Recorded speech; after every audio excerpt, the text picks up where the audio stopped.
नाज़रीन कराम, पाकिस्तान के दो बरादर इस्लामी मुल्क, दो अहम तरीन अरब ममालिक और दो बड़े इत्तेहादी इस वक्त ना सिर्फ आमने सामने आ चुके हैं, बल्कि अब सऊदी अरब ने यूएई को अल्टीमेटम दे दिया है। एक जानिब तो यमन की हुकूमत ने फौरी तौर पर हंगामी बुनियादों पर यूएई के साथ जो मुआहिदा है, दिफाई मुआहिदा, वो खत्म करके यूएई की फोर्सेज को 24 घंटे में यमन से निकलने का हुक्मनामा जारी किया है। तो वहीं दूसरी जानिब सऊदी अरब ने ढके छुपे अल्फाज में ही सही, लेकिन यूएई को वार्निंग दी है, यूएई को धमकी दी है और अल्टीमेटम की हिमायत कर दी है। पाकिस्तान के लिए तो बड़ा इम्तिहान है ही, सऊदीया और पाकिस्तान के दरमियान दिफाई मुआहिदे का भी एक इम्तिहान है, क्योंकि अब चीजें जो हैं वो खराबी की तरफ जाती हुई हमें नजर आ रही है। इस वक्त सिनेरियो क्या है, लेटेस्ट डेवलपमेंट्स क्या हैं और असल तनाजा क्या है। यूनाइटेड अरब एमिरेट्स जो कि इस सारे मामले के ऊपर अभी तक खामोश है, वो इस सब के अंदर क्या एक कदम पीछे हटेगा या फिर वो एक कदम आगे बढ़ेगा, इस चीज को भी हमने समझना है। ये सारी चीजें डिस्कस कर लेते हैं, लेकिन अगर अभी तक आपने इस वीडियो को लाइक नहीं किया, लाइक जरूर कर दें।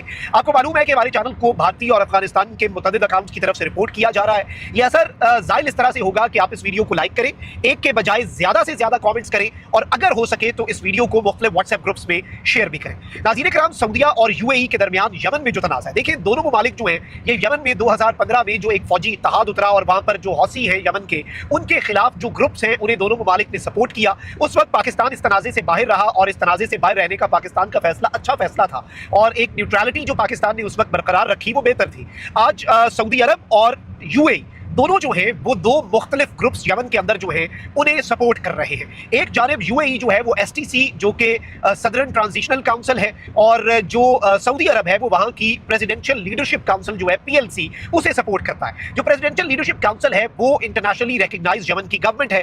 अब जो एसटीसी है वो यमन के अंदर बंटवारा चाहती है। अब ये जो एसटीसी है ये बेसिकली यमन के अंदर इनका ये मौक़िफ़ है कि भाई हमने अलग होना है, ये अलहदगी पसंद है और ये पार्टीशन चाहते हैं कि मशरिकी और मगरबी यमन अलग हो जाए।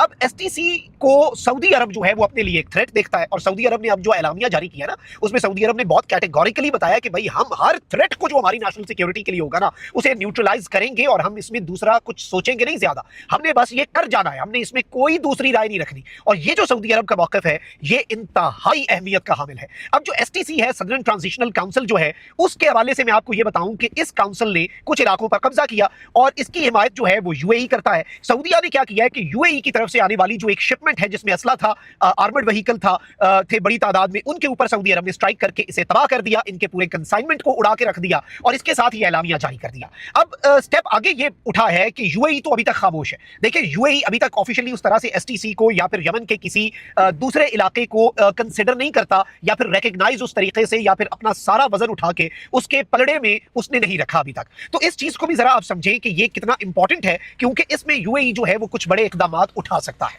यूएई अगले स्टेप पे जा सकता है। अब जो यमन की प्रेसिडेंशियल लीडरशिप काउंसिल है उसने यूएई के लिए एयर रूट जो है वो बंद कर दिया है, एक ब्लॉकेड जो है वो लगा दिया हुआ है, नंबर 1।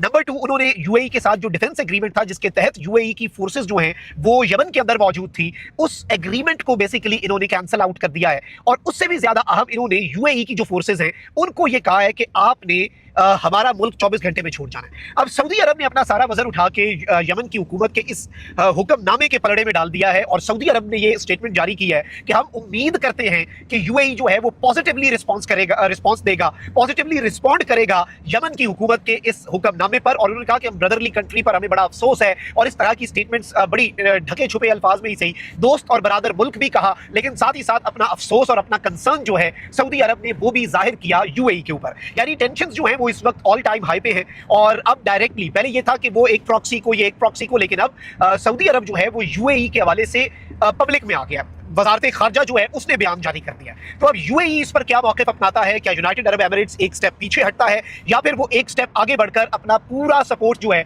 वो एसटीसी जो है, सदर्न ट्रांजिशनल काउंसिल, जिसे सऊदी अरेबिया अपनी नेशनल सिक्योरिटी के लिए, अपने बॉर्डर एरियाज पर अपने सलामती और अपनी सॉवरेनिटी के लिए एक बहुत बड़ा खतरा समझता है, क्या सऊदी अरब जो है, क्या यूएई उन्हें तस्लीम करने जा रहा है और क्या यूएई उनकी खुलकर फुल फ्लेज सपोर्ट का ऐलान करेगा और क्या यूएई इसमें पीएलसी जो है उसके हुक्मनामे को मानकर अपनी फौजें निकालेगा या फिर यूएई कहेगा कि हम तो इन्हें मानते ही नहीं, इनकी तो हुकूमत ही नहीं है, हम तो जी जो अभी रिसेंटली एसटीसी ने जिन इलाकों पर कब्जा किया, आप देख लेना जैसे लीबिया में 2 हुकूमतें हैं, लीबिया में दो पैरेलल निज़ाम चल रहे हैं, एक इंटरनेशनली रिकग्नाइज्ड हुकूमत है तो दूसरी जो हुकूमत है खलीफा हफ्तर वाली, उसे भी पूरी दुनिया मानती है। अभी पाकिस्तान का जो दौरा हुआ है, मिलिट्री हमारा डेलीगेशन गया है, तो हमने डिफेंस एग्रीमेंट जो है वो खलीफा हफ्तर वाली गवर्नमेंट के साथ किया है। तो ये चीज़ कोई ऐसी नहीं है कि अचंभे की बात नहीं होगी। जो इस तरह की कॉन्फ्लिक्ट जोन्स हैं, यमन है, लीबिया है, सीरिया है, इन मुल्कों के अंदर अभी उस तरीके से निज़ाम है नहीं, प्रॉपर लेजिटिमेट गवर्नमेंट्स जो हैं वो है नहीं। कुछ ऐसी गवर्नमेंट्स हैं जिनका कंट्रोल है, कुछ ऐसी हैं जिन्हें यूएन मानता है, जिन्हें इंटरनेशनल कम्युनिटी मानती है। So there is already a very big mess ऐसे ममालिक के अंदर जहां पर अनसर्टेनिटी है और वो यूनिटी और कोहेजन नहीं है उन मुल्कों के अंदर।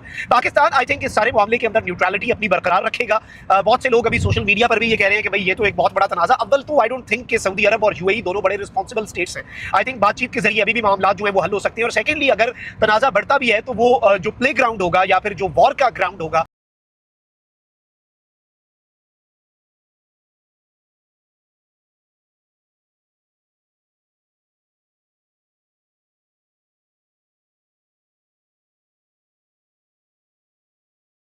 वो यमन ही होगा। ये वॉर ना सऊदी अरब तक आती हुई हमें नजर आ रही है, ना यूएई तक। वैसे एस्केलेशन का कंट्रोल जो है वो किसी के हाथ में नहीं होता वंस थिंग्स इनिशिएट, लेकिन अपेरेंटली यही लग रहा है कि दोनों मुल्क जो है वो जिम्मेदारी का मुजाहरा तो करेंगे। पाकिस्तान इस सबके अंदर बड़ा एक बेहतर रोल प्ले कर सकता है। आपको पता है यूएई के प्रेसिडेंट ने सरकारी दौरा किया पाकिस्तान का, और पाकिस्तान जो है उसकी सऊदी अरब के साथ तो हम SMDA साइन कर चुके हैं, और सऊदी अरब पर अटैक जो है वो पाकिस्तान पर अटैक तस्वुर होगा। ये एग्रीमेंट है, हमारा मुआहदा है, और हमने इस मुआहदे की भी पासदारी करनी है। लेकिन ऐसे मामलों के अंदर जो डिप्लोमेसी है उसे एक चांस दिया जा सकता है, मुज़ाकरात को एक चांस दिया जा सकता है। एक नहीं, बहुत से चांसेस देने चाहिए।